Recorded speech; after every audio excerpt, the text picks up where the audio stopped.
Hello friends, very good morning. मैं मोहम्मद शबीर रज़ा बेटा आपके लिए लेके आया हूँ क्लास 9 की केमिस्ट्री। और इसके पहले बेटा हमने क्लास 9 की केमिस्ट्री जो है पढ़ा दिया है और लेसन 3 तक वहाँ कंप्लीट कर दिया। आज जो पढ़ाने वाले हैं हम लेसन 4 पढ़ाने वाले, लेसन 4, जिसका नाम है परमाणु की संरचना।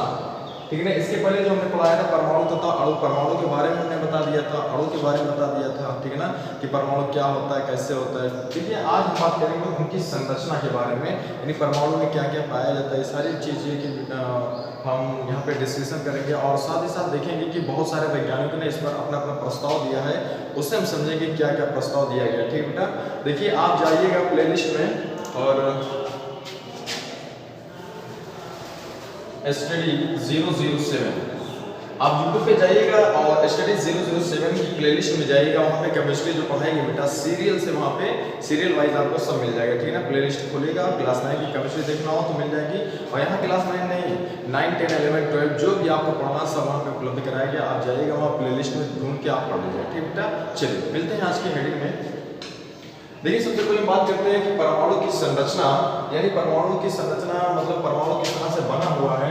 इसके पहले बेटा हमने जो वीडियो बनाया था और जो हमने पढ़ाया था परमाणु, उसके बारे में हमने बहुत कुछ बता दिया। ठीक है ना, आज वही चीज के बारे में बताएंगे जो आपको कम नॉलेज हो इसके बारे में। तो सबसे पहले ध्यान दें, जो आज की पहली हेडिंग है बेटा वो है मौलिक कण। मौलिक कण। अब देखिए बेटा ये मौलिक कण क्या होता है। मौलिक कण, तो सबसे पहले हम ध्यान ये देना कि मौलिक कण होता क्या है। तो जो ये परमाणु होता है ना, ये बेटा जो परमाणु होता है, परमाणु जिन छोटे छोटे मूल कणों से मिलकर बना होता है। किस कणों से बेटा? मूल कणों से। किन कणों से? मूल कणों। परमाणु ये बहुत बड़ा रूप दिखाया गया बेटा, एक पॉइंट होता है। ठीक है ना, क्योंकि परमाणु जिन छोटे छोटे मूल कणों से मिलकर बना होता है उसे मौलिक कण कहा जाता है। उसे क्या कहा जाता है? मौलिक कण। उसे मौलिक कण कहा जाता है। ठीक बेटा, ध्यान आप लोग हेडिंग डालिएगा बेटा। पहले लेसन लिख लीजिएगा, लेसन 4 परमाणु की संरचना। उसमें पहले हेडिंग लिखिएगा मौलिक कण, उसमें लिखिएगा कि परमाणु जिन छोटे छोटे मूल कणों से मिलकर बने होते हैं, जिन छोटे छोटे मूल कणों से मिलकर बने होते हैं उसे मौलिक कण कहा जाता है। यह मुख्यतः 3 प्रकार के होते हैं। यह मुख्यतः 3 प्रकार के होते हैं: electron, proton, neutron. Electron, proton और न्यूट्रॉन। ठीक बेटा, यहाँ तक आप लिख जाइएगा। उसके बाद एक एक करके इसके बारे में हम बताते हैं। ठीक है, तो समझ आ गया बेटा मौलिक कण क्या होता है। आप हेडिंग डाल लीजिए मौलिक कण, उसके बारे में लिखिएगा। उसके बाद बताइए तो यह 3 प्रकार के होते हैं। कौन से? इलेक्ट्रॉन, प्रोटॉन और न्यूट्रॉन। अब एक एक करके हम देखेंगे कि इलेक्ट्रॉन क्या होता है, प्रोटॉन क्या होता है और न्यूट्रॉन।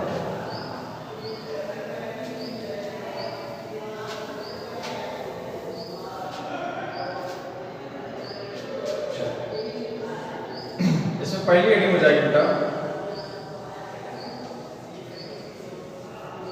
इलेक्ट्रॉन। ठीक है, तो इलेक्ट्रॉन देखिए क्या होता है बेटा, कह रहे कि परमाणु के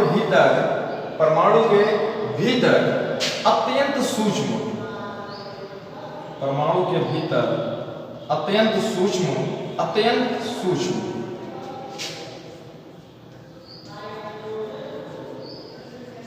आयवीय ऋण कण को क्या कहा जाता है बेटा? इलेक्ट्रॉन। क्या कहा जाता है? इलेक्ट्रॉन। ठीक, चलिए ध्यान दें बेटा। आप हेडिंग डालिएगा इलेक्ट्रॉन, उसमें लिखिएगा कि पहले समझ लें एक बार, उसके बाद फिर इसके बाद क्या होता है बताएंगे। ठीक है, इलेक्ट्रॉन लिखिएगा, उस हेडिंग डालिएगा, उसके बाद समझ लीजिए क्या होता है पहले कि परमाणु के भीतर पाए जाने वाले अत्यंत सूक्ष्म अवयवीय ऋणात्मक कण को इलेक्ट्रॉन कहा जाता है। इलेक्ट्रॉन की खोज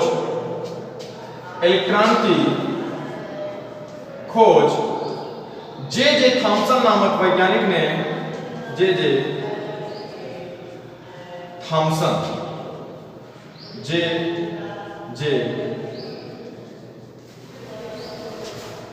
थॉमसन नामक वैज्ञानिक ने 1897 ईस्वी में किया था।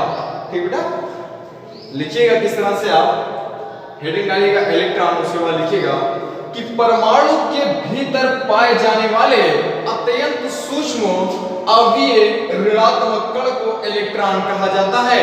इसकी खोज जे थॉमसन नामक वैज्ञानिक ने 1897 में किया था। यहां तक लिख जाइएगा, और उसके बारे में इलेक्ट्रॉन की कुछ विशेषता है वहां देख लेते हैं। आप अगली हेडिंग डालिएगा, ठीक है बेटा, किया था, ठीक है ना, यहां तक हो गया, किया था। अब उसके बाद अगली हेडिंग डालिएगा विशेषताएं। विशेषता किसकी विशेषताएं बेटा? इलेक्ट्रॉन, ठीक है ना। अगली हेडिंग डालिएगा विशेषताएं, और इसमें पहली हेडिंग है, सॉरी विशेषताएं हेडिंग डालिएगा, उसमें पहला पॉइंट देखिएगा, इलेक्ट्रॉन ऋण आवेशित कण होता है। क्या होता है बेटा? ऋण आवेशित कण, ऋण आवेशित कण। इलेक्ट्रॉन ऋण आवेशित कण होता है जिसका मान -1.6 into 10⁻⁻19 कूलम होता है। ठीक बेटा, पहले पॉइंट में आप लिखिएगा इलेक्ट्रॉन ऋण आवेशित कण होता है जिसका मान -1.6 into 10⁻⁻19 कूलम, या इस तरह से कह सकते हैं -1.6 × 10⁻⁻19 कूलम होता है। ठीक बेटा, पहले पॉइंट लिख जाइएगा। उसके बाद इसमें दूसरा पॉइंट देख लीजिए, इसमें आपका दूसरा पॉइंट है इलेक्ट्रॉन में द्रव्यमान होता है। इलेक्ट्रॉन में द्रव्यमान होता है जिसका मान 9.1 × 10⁻31 किलोग्राम होता है। क्लियर? दो पॉइंट हो गया, पहला पॉइंट ये, दूसरा पॉइंट ये। दूसरा पॉइंट फिर से समझ लीजिए, इलेक्ट्रॉन में द्रव्यमान होता है जिसका मान 9.1 × 10⁻31 किलोग्राम होता है। दो पॉइंट हो गया। तीसरा पॉइंट देख लीजिए बेटा, क्या तीसरा पॉइंट है आपका, इलेक्ट्रॉन को स्मॉल ई या ई लिखिएगा, -1 लगाइएगा, इसकी पावर 0। देख लीजिए बेटा किस तरह से इलेक्ट्रॉन को स्मॉल ई या -1 e की पावर 0 से व्यक्त किया जाता है। 3 पॉइंट आप लिख जाइएगा। ठीक है बेटा, ये आपका इलेक्ट्रॉन कंप्लीट हुआ। अब मिलते हैं प्रोटॉन से। ठीक बेटा, अब मिलते हैं आपके प्रोटॉन से।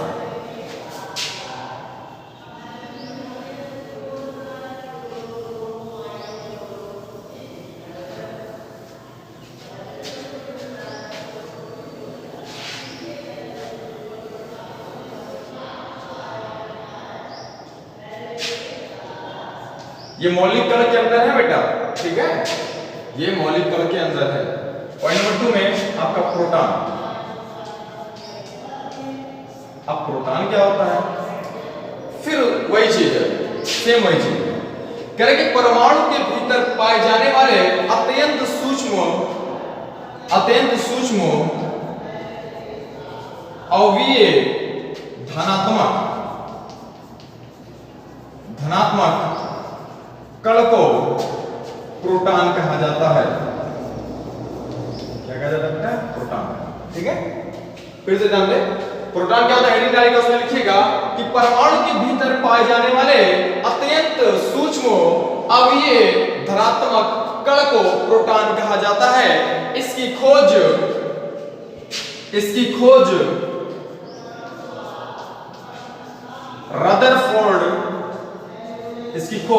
रदरफोर्ड नामक वैज्ञानिक ने 1919 ईस्वी में किया था। किसकी खोज बेटा? प्रोटॉन की। लिखिएगा, इसकी खोज रदरफोर्ड नामक वैज्ञानिक ने सन 1919 ईस्वी में किया था। यहां तक हो जाएगा। फिर उसके बाद इसकी भी विशेषता लिख जाइए। अगली हेडिंग डालिएगा विशेषताएं। किसकी बेटा? प्रोटॉन की। ठीक है, एक बार और सुन लीजिए, हेडिंग डाली का प्रोटॉन, उसमें लिखना कैसे है कि लिखना इस तरह से बेटा कि परमाणु के भीतर पाए जाने वाले अत्यंत सूक्ष्म अवयवीय धनात्मक कण को प्रोटॉन कहा जाता है। इसकी खोज रदरफोर्ड नामक वैज्ञानिक ने सन 1919 ईस्वी में किया। ठीक है ना। अगली हेडिंग डालिएगा विशेषताएं, और उसमें लिखिएगा पहला पॉइंट में लिखिए प्रोटॉन धनावेशित कण होता है। प्रोटॉन धनावेशित कण होता है। कौन सा बेटा? धनावेशित, यानी धन रहता है, धनावेशित। वो ऋणावेशित था, ये क्या है? धनावेशित। प्रोटॉन धनावेशित कण होता है जिसका मान प्लस 1.6 × 10⁻⁻19 कूलम होता है। क्लियर? पहले पॉइंट में आप देखिए,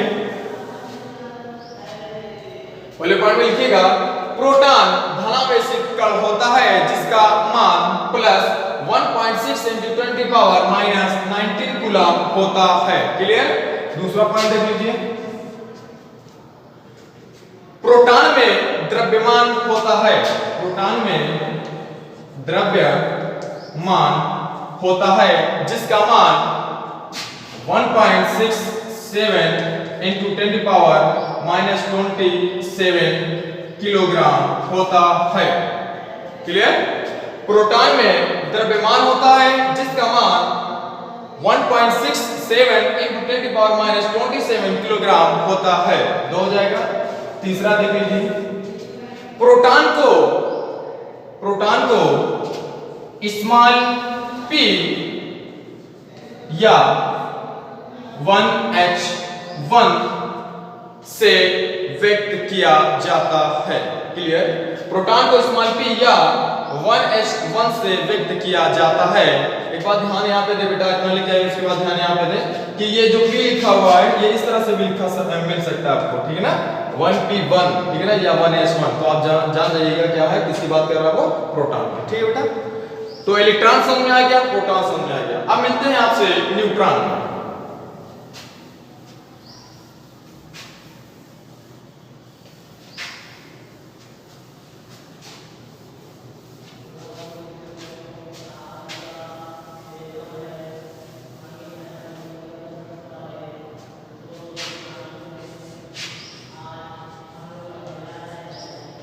न्यूट्रॉन,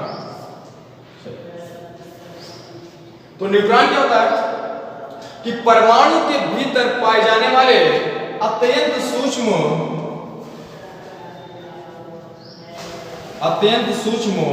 अवयवीय उदासीन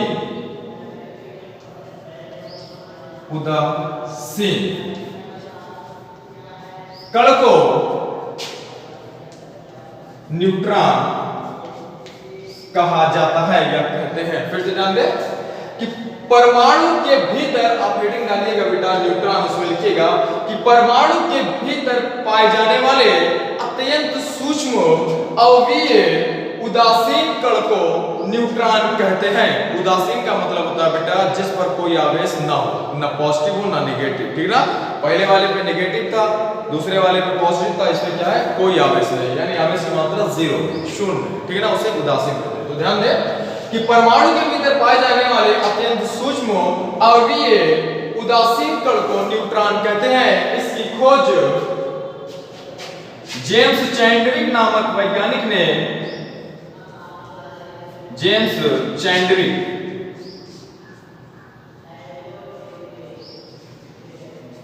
चैंडविक नामक वैज्ञानिक ने सन 1932 ईस्वी में किया। ध्यान दें, न्यूट्रॉन की खोज जेम्स चैंडविक नामक वैज्ञानिक ने सन 1932 ईस्वी में किया। क्लियर हो गया? तो क्लियर हो गया है तो इसकी भी विशेषता लिख लिया जाए। इसकी हेडिंग डालिए बेटा विशेषताएं। किसकी? न्यूट्रॉन की। एक बार और बता दें आपको न्यूट्रॉन क्या होता है। ठीक है ना? हेडिंग डालिए बेटा आप लोग न्यूट्रॉन, उसमें लिखिएगा कि परमाणु के भीतर पाए जाने वाले अत्यंत सूक्ष्म अवयवीय उदासीन कण को न्यूट्रॉन कहते हैं। न्यूट्रॉन की खोज जेम्स चैडविक नामक वैज्ञानिक ने सन 1932 ईस्वी में किया।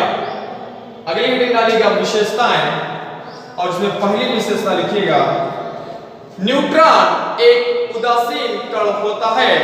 न्यूट्रॉन एक उदासीन कण होता है, इसलिए इस पर आवेशों की मात्रा शून्य मानी जाती है। ठीक है बेटा, पहला पॉइंट हो गया, फिर से सुन लीजिए। न्यूट्रॉन पर कोई आवेश नहीं होता है, जिसके कारण इन आवेशों का मान शून्य माना जाता है। जो पहले बोला था बेटा उसी तरह से लिखिएगा, ठीक है ना। दूसरा पॉइंट, न्यूट्रॉन में द्रव्यमान होता है। न्यूट्रॉन में द्रव्यमान होता है जिसका मान 1.67 इंटू 10⁻⁻27 किलोग्राम होता है। सेम प्रोटॉन के इतना ही द्रव्यमान इसमें भी होता है। ठीक बेटा, क्लियर। तीसरा पॉइंट लिखिएगा, न्यूट्रॉन को स्मॉल n या 0 and 1 से व्यक्त किया जाता है। 0 and 1 बेटा, ये 1 जो है पावर में है, ठीक है ना, 0 भी नीचे है, सफिक्स में 0 है, n की पावर 1, ठीक है ना। इसे या 0 and 1 से व्यक्त किया जाता है। तो ठीक बेटा, आपको समझ आ गया होगा इलेक्ट्रॉन क्या होता है, प्रोटॉन क्या होता है, न्यूट्रॉन क्या होता है, क्लियर हो गया ना। और मौलिक कण है ये, ठीक है ना, ये परमाणु के क्या है, मौलिक कण, यानी परमाणु जिन मूल कणों से मिलकर बना होता है उसे मौलिक कण कहते हैं। और मौलिक कण कितने होते हैं, 3, इलेक्ट्रॉन, प्रोटॉन, न्यूट्रॉन, ठीक है ना बेटा। बहुत सारी आपने सुना होगा कि इलेक्ट्रॉन की खोज किसने किया, प्रोटॉन की खोज किसने किया, न्यूट्रॉन की खोज किसने किया। चलिए एक हम ट्रिक बता दे रहे हैं, बहुत सारे बच्चों को पता भी होगी ये ट्रिक कि किसने खोज कब किया, किसकी किया, कैसे किया।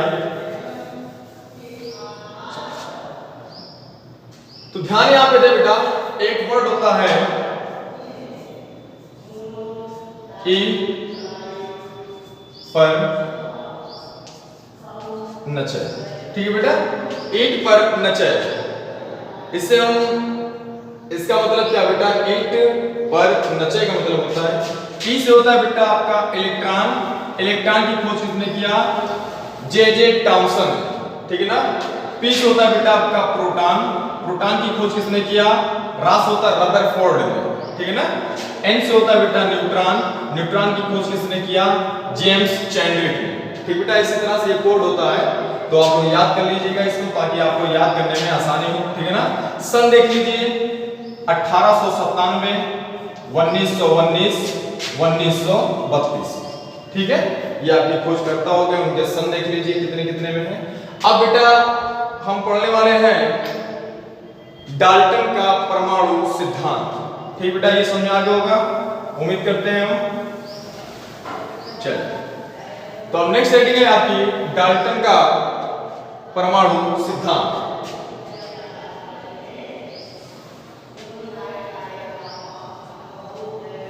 डाल्टन बेटा, जॉन डाल्टन, इनका पूरा नाम क्या है, जॉन डाल्टन। जॉन डाल्टन का परमाणु सिद्धांत। जॉन डाल्टन का परमाणु सिद्धांत, देखिए बेटा, जॉन डाल्टन एक ब्रिटेन वैज्ञानिक थे और इन्हीं का परमाणु सिद्धांत हमें आज पढ़ना है।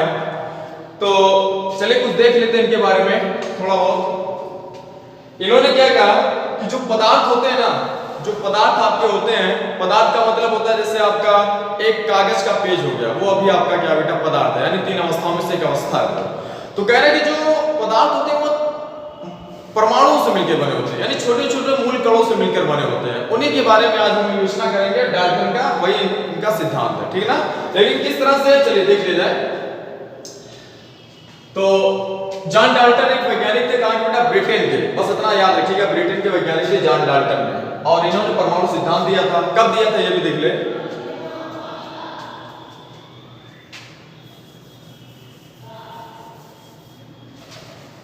सन 1808 ईस्वी में।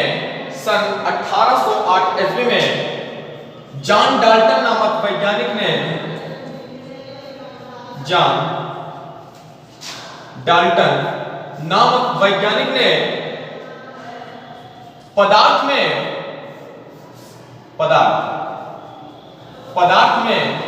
पाए जाने वाले परमाणुओं का अध्ययन करते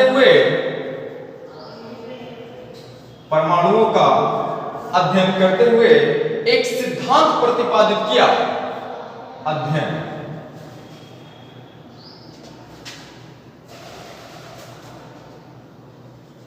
अध्ययन करते हुए एक सिद्धांत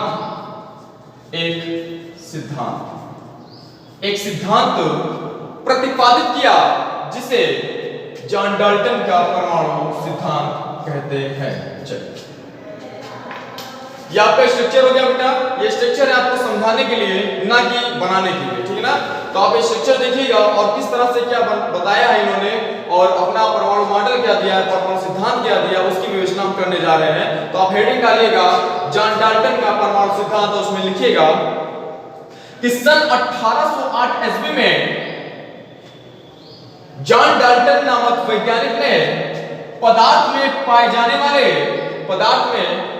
वाले परमाणुओं का अध्ययन किया तथा एक सिद्धांत प्रतिपादित किया जिसे जॉन डाल्टन का परमाणु सिद्धांत कहते हैं। इनके अनुसार, अब एक एक करके हम विवेचना करेंगे, ठीक है बेटा। आप यहां तक लिख जाएगा। एक बार और बता देंगे आप लोग, तो अगर से समझ नहीं आया तो एक बार और सुन लीजिए। सन 1808 ईस्वी में जॉन डाल्टन नामक वैज्ञानिक ने पदार्थ में पाए जाने वाले परमाणुओं का अध्ययन किया तथा एक सिद्धांत प्रतिपादित किया जिसे जॉन डाल्टन का परमाणु सिद्धांत कहते हैं। उसके बाद लिख जाइएगा, यहां तक लिख जाइएगा। उसी के बाद आगे और लिखिए क्या बता रहे।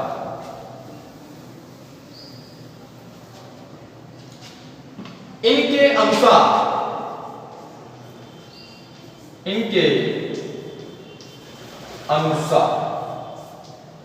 पहला पॉइंट।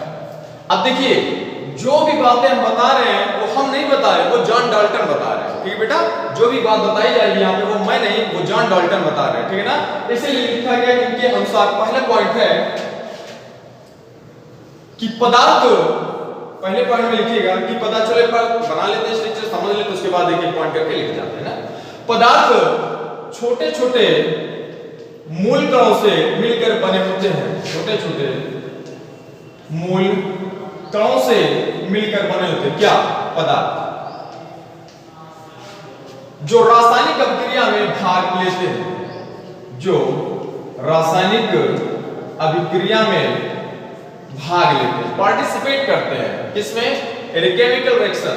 चलिए ध्यान दें, पहले पॉइंट में आप लिखिएगा, इनके अनुसार पहला पॉइंट लिखिएगा कि पदार्थ छोटे छोटे मूल कणों से मिलकर बने होते हैं जो रासायनिक अभिक्रिया में भाग लेते हैं। पहले पॉइंट हो जाएगा, ठीक है। दूसरा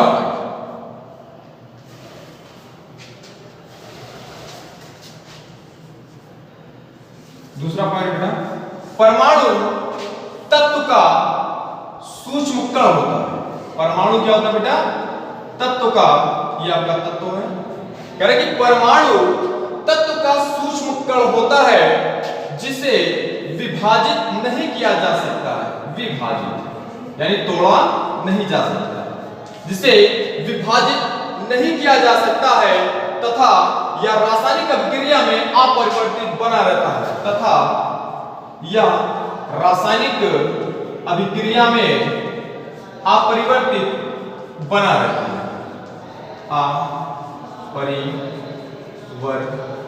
अपरिवर्तित बना रहता है। इसका मतलब क्या बेटा कि जब हम देखते हैं कि किसी परमाणु की क्रिया कराई जाती है, किसी तत्व की क्रिया कराई जाती है, तो जो तत्व जैसा रहता है उसके द्रव्यमान में ना ही कमी होती ना ही वृद्धि होती। वही कह रहा है कि अपरिवर्तित बना रहता है, उसमें कोई छेड़छाड़ नहीं होता है। ये कौन कह रहा है? ये जॉन डाल्टन कह रहे हैं, ठीक है ना। तो पॉइंट नंबर 2 में आप लिखिएगा कि परमाणु तत्व का सूक्ष्मतम कण होता है जिसे विभाजित नहीं किया जा सकता है तथा यह रासायनिक अभिक्रिया में अपरिवर्तित बना रहता है। क्लियर हो गया? चलिए 2 पॉइंट हो गया। तीसरा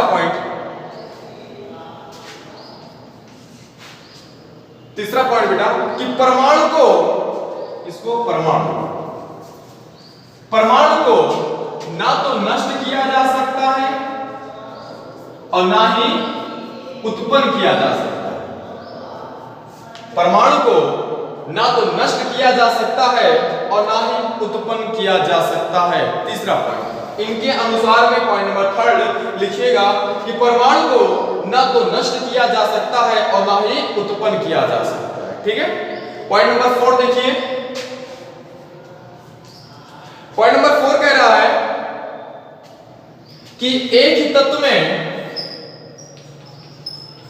में पाए जाने वाले सभी परमाणु, एक ही तत्व में पाए जाने वाले सभी परमाणु, ध्यान से देखिएगा बेटा। पॉइंट नंबर 4 कह रहा है कि एक ही तत्व में, यानी कोई तत्व, एक ही तत्व, उसके अंदर जितने भी परमाणु पाए जा रहे हैं, कह रहा है फिर से ध्यान दिए। चौथा पॉइंट कह रहा है कि तत्व में, एक ही तत्व में, इसमें एक ही तत्व में पाए जाने वाले सभी परमाणु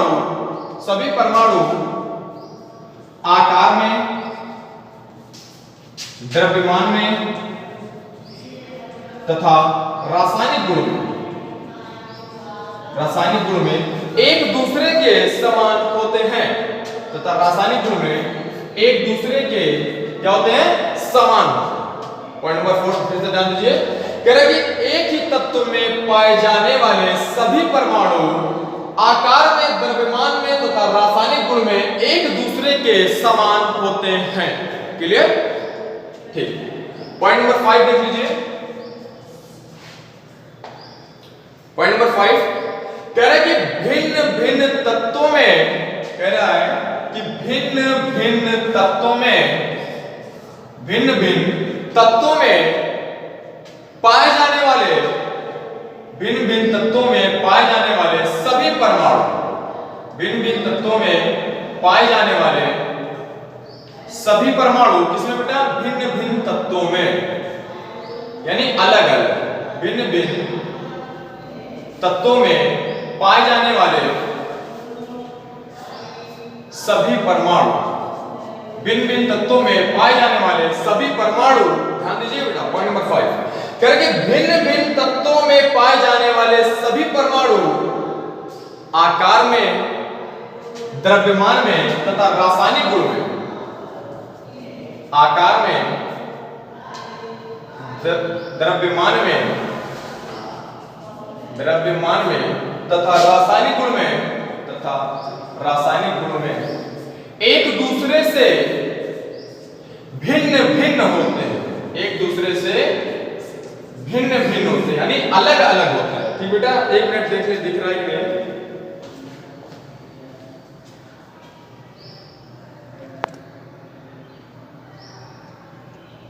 चलिए बेटा ध्यान दें। पॉइंट नंबर 5 ध्यान दें फिर से। कह रहे कि भिन्न भिन्न तत्वों में पाए जाने वाले सभी परमाणु आकार में, द्रव्यमान में तथा रासायनिक गुण में एक दूसरे से भिन्न भिन्न होते हैं, यानी अलग अलग होते हैं। ये क्या था? जॉन डाल्टन के अनुसार 5 पॉइंट। ठीक है ना? जॉन डाल्टन का परमाणु मॉडल हमने पढ़ा, जॉन डाल्टन के परमाणु मॉडल के बाद उनके अनुसार में 5 पॉइंट पढ़ा। अब देखते हैं इनके परमाणु मॉडल में कमियां क्या थी, इन्होंने क्या कहा, क्या नहीं हुआ। ठीक है ना? इन्होंने कहा कि पदार्थ छोटे छोटे मूल कणों से मिलकर बना होता, चलिए ठीक है, बन गया। और इन्होंने कहा कि परमाणु क्या होता है?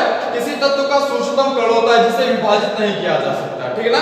तो इनकी कमियां पहली पॉइंट में यही मिल गई, पहली कमियां तो यही मिल गई। चलिए, एक कमियां तो ये होगी, अब हम बताएंगे इसके बारे में। दूसरी कह रहा है कि परमाणु ना तो नष्ट किया जा सकता है, ना ही उत्पन्न किया जा सकता है, ये भी मिल गया हमको। ठीक है ना? 2 कमियां यहाँ पे मिल गई। तीसरी कमियां क्या थी कि एक ही तत्व में पाए जाने वाले सभी परमाणु आकार में, द्रव्यमान तथा रासायनिक गुण में एक दूसरे से क्या होते हैं? एक दूसरे के समान होते हैं। लेकिन ये ऐसा वास्तव में नहीं है, ये क्या होता है? भिन्न भिन्न भी हो सकते हैं। अभी हम एग्जांपल में भी बता देंगे आपको। ठीक है, चलिए 1 मिनट बेटा देख लो फिर से। हाँ ठीक है, ठीक। चलिए, तो यहां तक इनके अनुसार हो गए 5 पॉइंट हो गया। आप लिख जाइएगा बढ़िया से। लिखते हैं बेटा इनकी कमियां, किनकी? जॉन डाल्टन की कमियां, यानी जॉन डाल्टन की कमियां नहीं, जॉन डाल्टन के परमाणु सिद्धांत में होने वाली कमियां।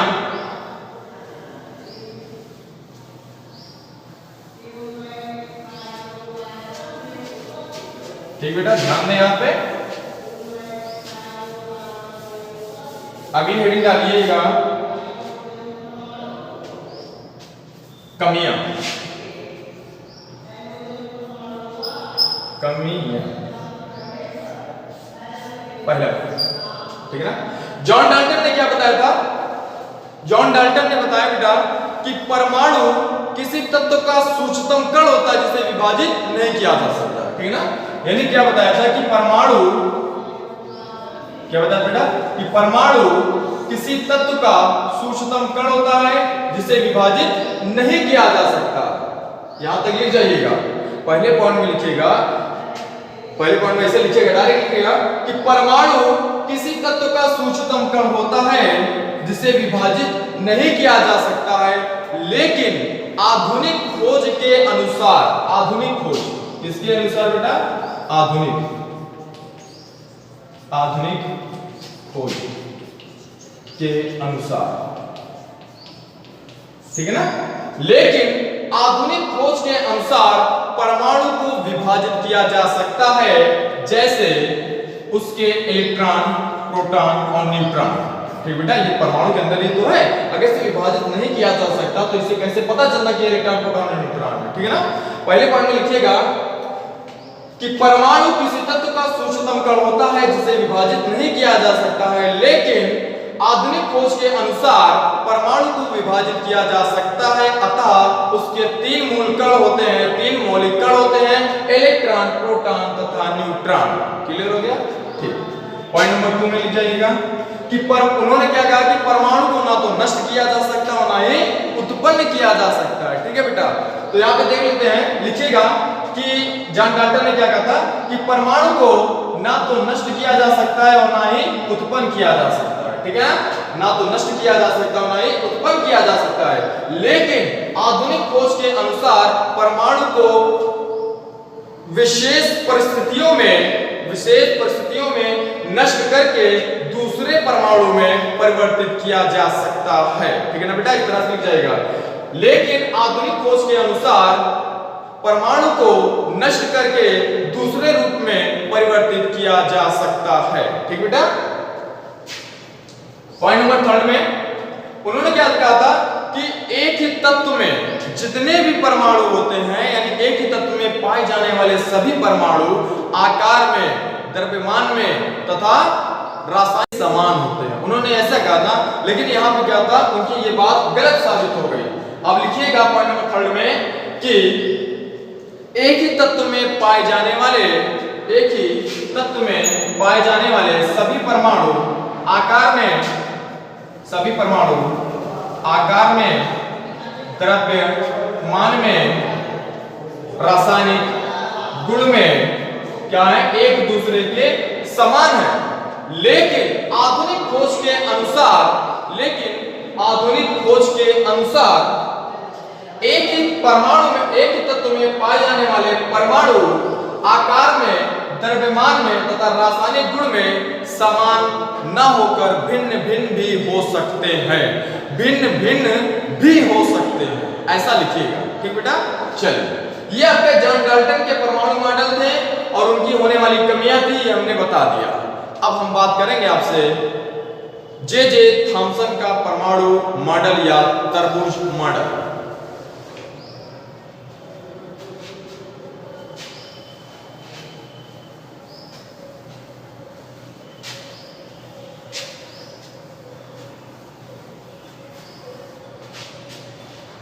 नेक्स्ट हेडिंग है बेटा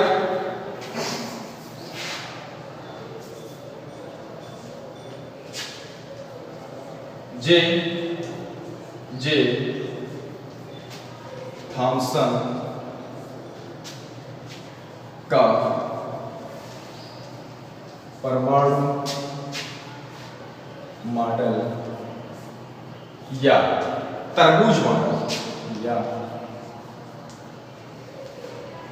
तरबूज मॉडल। बेटा ये क्यों लिखा हमने तरबूज मॉडल, क्योंकि इसके पहले जो एग्जाम हुआ था, आप तो प्राइवेट सेक्टर से लगभग पढ़ रहे हो, लेकिन जो सरकारी विभाग से पढ़ते हैं बेटा, जो सरकारी में एग्जाम देते हैं, उनका पेपर बाहर से छप के आता है।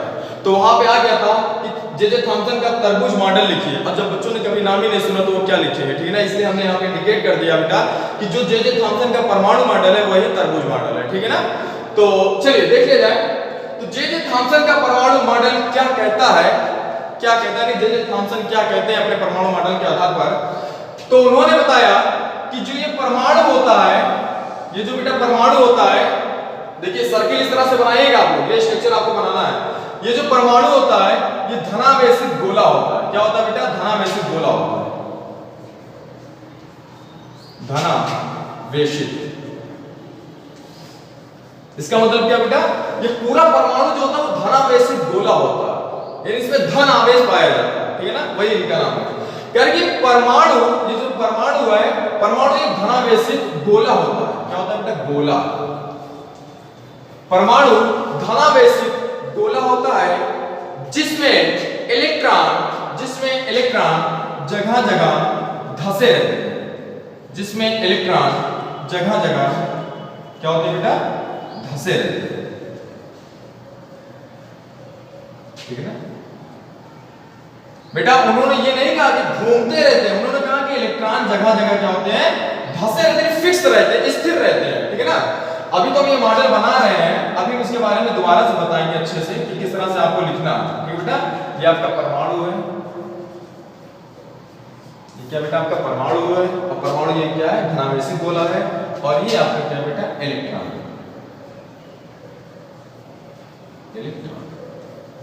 ठीक है ना। आप लिख जाइएगा, इसे बना लीजिएगा, ठीक है ना। चलिए अब समझ लेते हैं इसके बारे में। तो समझना ये है कि सन 1904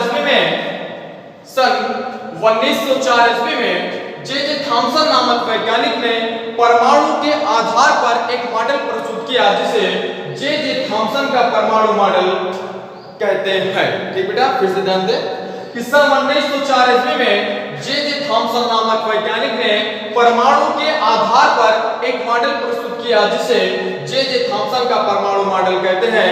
इनके अनुसार अब वहां से लिखना क्या है, जे बात यहां तक लिख जाइएगा। फिर से एक बार समझ लीजिए, हेडिंग डालिएगा बेटा, जे थॉमसन का परमाणु मॉडल या तरबूज मॉडल। उसमें लिखिएगा कि सन 1904 में जे थॉमसन नामक वैज्ञानिक ने परमाणु के आधार पर, परमाणु का बेस बना दिया, परमाणु के आधार पर एक मॉडल प्रस्तुत किया जिसे जे थॉमसन का परमाणु मॉडल या तरबूज मॉडल कहते हैं। इनके अनुसार परमाणु धनावेशित गोला होता है जहां पर इलेक्ट्रॉन जगह जगह धसे रहते हैं, जगह जगह धसे रहते हैं। क्या बेटा, धसे, जगह जगह धसे रहते हैं, ठीक है ना।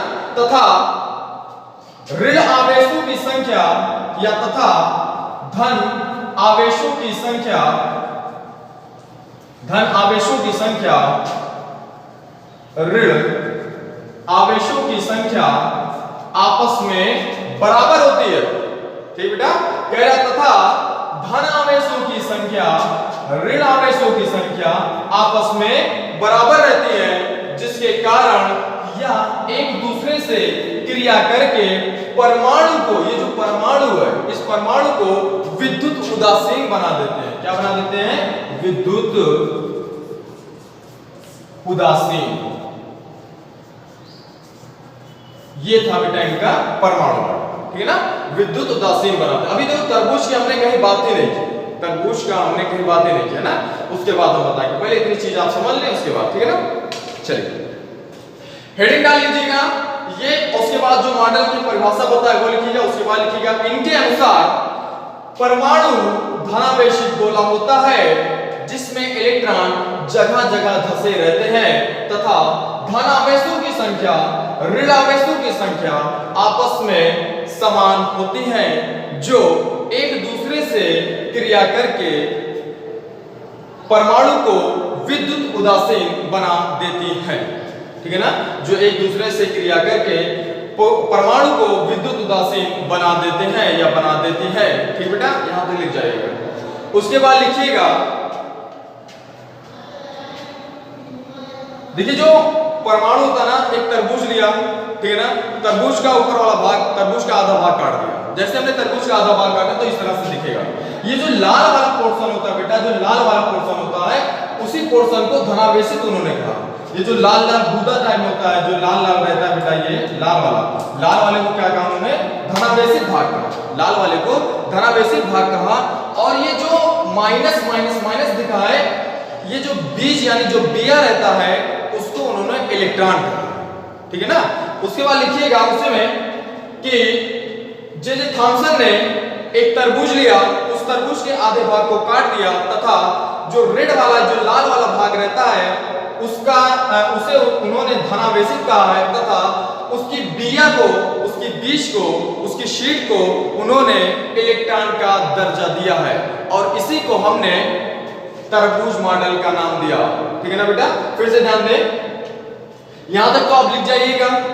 उसके बाद दूसरा लिखिएगा उसके बाद और लिखिएगा, तथा जे थॉमसन ने एक तरबूज लिया, उसके आधे भाग, एक तरबूज लिया, उसे काट दिया, उसके आधे भाग को लिया। ठीक है ना बेटा, एक तरबूज लिया, उसके आधे भाग को काट दिया। उसके बाद जो लाल वाला भाग था, उसे उन्होंने धनावेशित नाम दिया तथा जो उसमें बिया था उसे इलेक्ट्रॉन का नाम दिया और कहा कि इलेक्ट्रॉन इस बीज के समान है जो कि गूदे में धंसे हुए हैं। ठीक है ना, और इसी का नाम उन्होंने तरबूज मॉडल दिया। तो आप ऐसे करके लिख जाइएगा बेटा, अपने मन से बना के थोड़ा सा लिख जाइएगा। चलिए, ये आपका जे थॉमसन का तरबूज मॉडल हो गया। मिलते हैं आपसे नेक्स्ट रीडिंग में।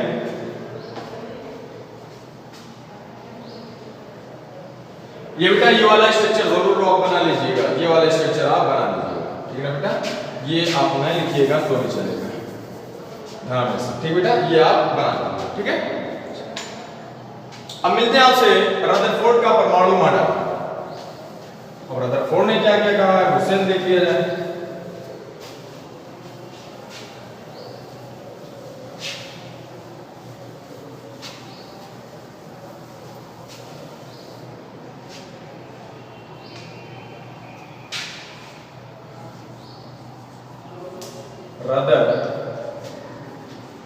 रदरफोर्ड का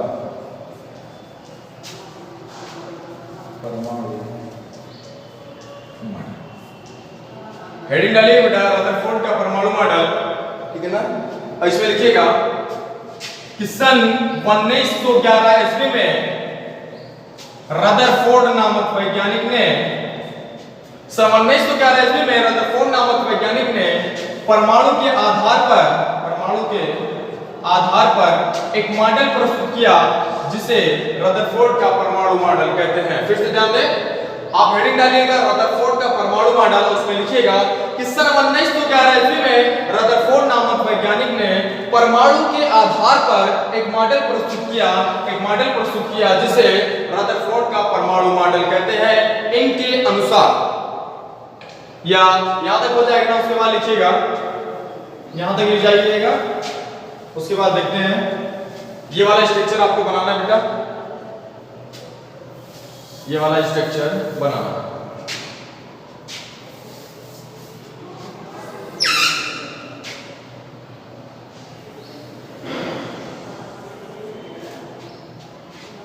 ये गोला बना लीजिएगा, बीच में चार्ज दे दीजिएगा।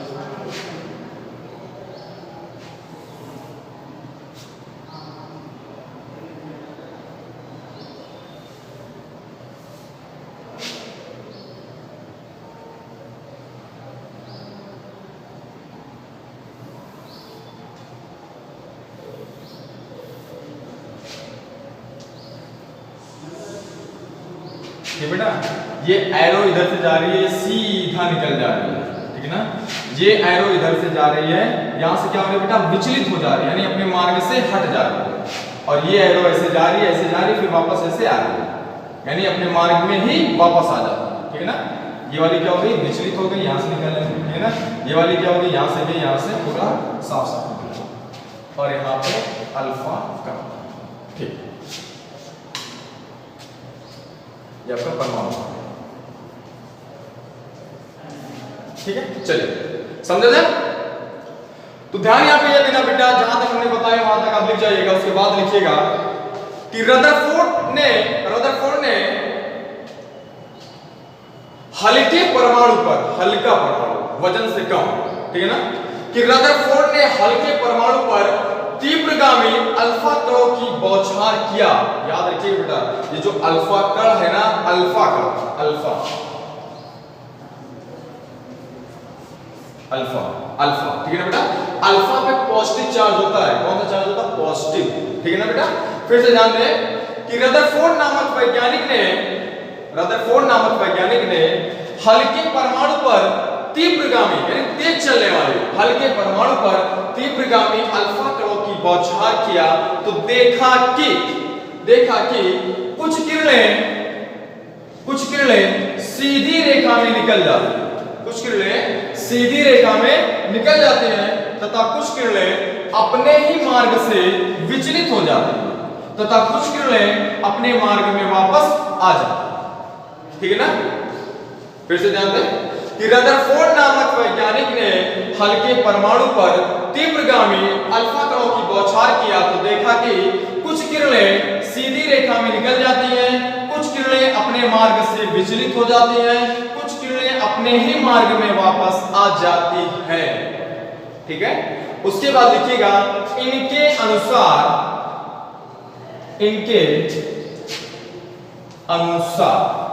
यहां तक लिखने के बाद उसमें लिखिएगा इनके अनुसार, पॉइंट नंबर फर्स्ट, इनके अनुसार कुछ किरणें सीधी रेखा में निकल जाती हैं, इससे यह पता चलता है कि परमाणु का अधिकांश भाग खोखला होता है।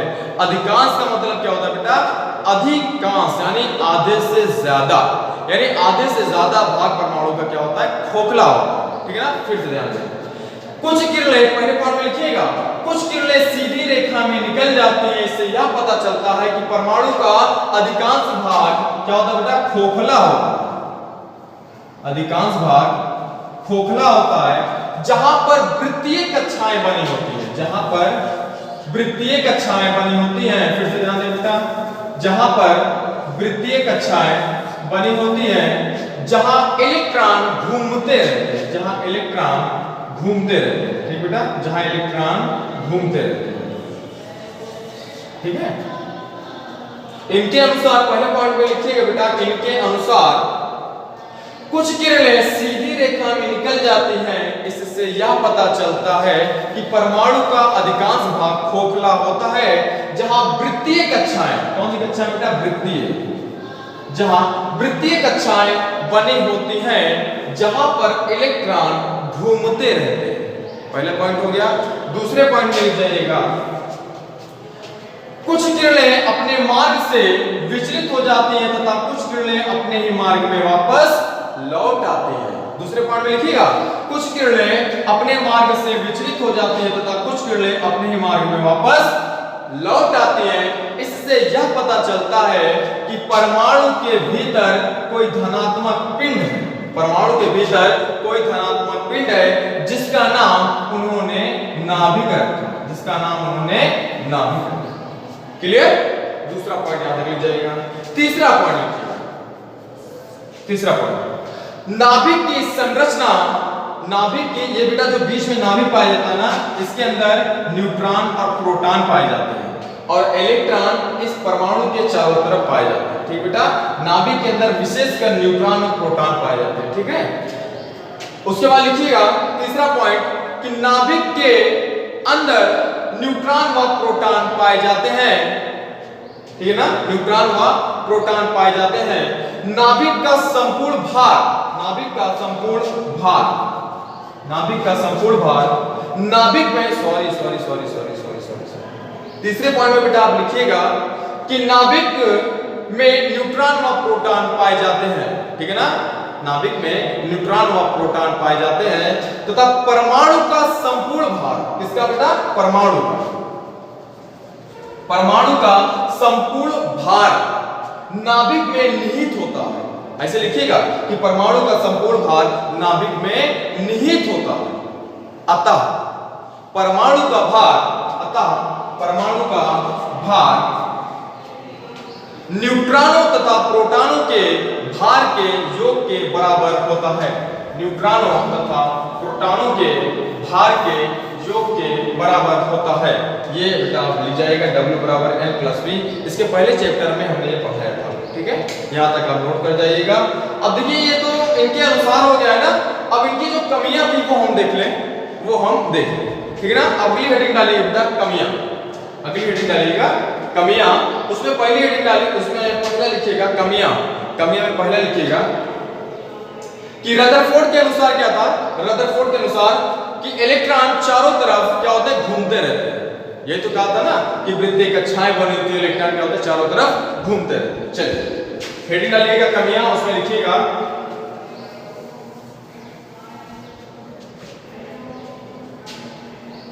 हेडिंग डालिए कमियां, उसमें लिखिएगा कि इलेक्ट्रॉन, ये नाभिक होता है और ये आपका क्या है, परमाणु। कह रहा है कि इलेक्ट्रॉन, यहां से इलेक्ट्रॉन आता है, कह रहा है कि इलेक्ट्रॉन नाभिक के चारों ओर वृत्तीय कक्षाओं में घूमते रहते हैं, जिसके कारण इनसे ऊर्जा का उत्सर्जन लगातार होता रहता है और ये अपनी कक्षा छोटी करते जाते हैं और अंत में नाभिक में गिरकर अपना अस्तित्व खो देते हैं। ये इनकी कमियां थी, ठीक है ना, इनकी कमियों के अनुसार ये थी।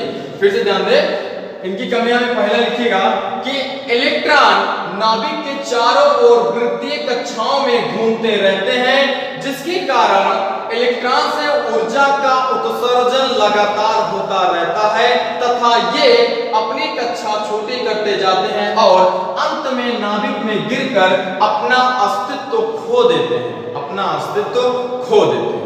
ठीक बेटा, ये इनकी पहली कमी है। तो उम्मीद करते हैं बेटा आपको जो हम पढ़ाए वो अच्छा लगा होगा, और अगर से अच्छा लगा है तो लाइक कमेंट सब्सक्राइब जरूर करिए और चैनल को आगे बढ़ाइए और बहुत सारे दोस्तों को आप सेंड भी करिए। तो मिलते हैं बेटा आपसे नेक्स्ट वीडियो में। अगर से मेरे द्वारा पढ़ाया समझ में आ रहा है तो आप कमेंट्स करिएगा, अगर से कहीं गलत लग रहा है तो भी कमेंट्स करिएगा। ठीक बेटा, चलिए मिलते हैं नेक्स्ट वीडियो में। धन्यवाद, थैंक यू।